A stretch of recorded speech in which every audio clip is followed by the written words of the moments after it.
दर्शक नमस्कार गाइजहरु, के छ हालखबर? सन्चै आरामै हुनुहुन्छ?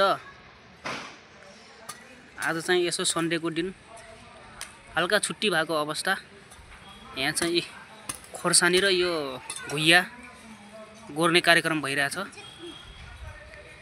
खोर्सानी चाहिँ आजभोलि यसो फलसल सबै पानीले झार्दिएर खाली दाखला मात्र टेक्ल्याक्कै भएको छ। अनि अब पानी आएको छ, अब बर्खा लागिरहेछ। भर्खर फेरि पलाउन फुल्न लागेको छ। आजभोलि चाहिँ अलि लगभग 1 हप्ता जति भयो हामीले यो खोर्सानी खान छोडेको। नत्र पनि यो खोर्सानीले तेगाइरहेको थियो। अहिले चाहिँ 1 हप्तादेखि चाहिँ यसो किनेर खाइरहेछौँ।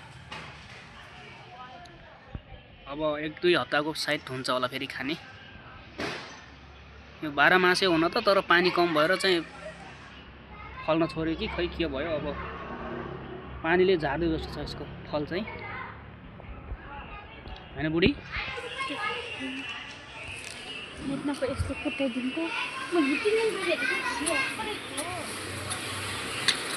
ए छोटो यार, यो उम्रे हैन र? यो त टिस्टाउनै सकिन, यसको तलै जाने थाहा छैन के हो। मुसाले पनि त्यस्तै, तलै उ छैन के हो त्यसको। नछिने छैन नि।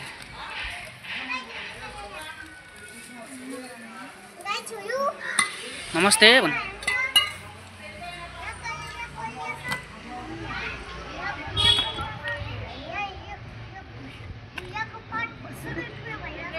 त यहाँ थिएँ।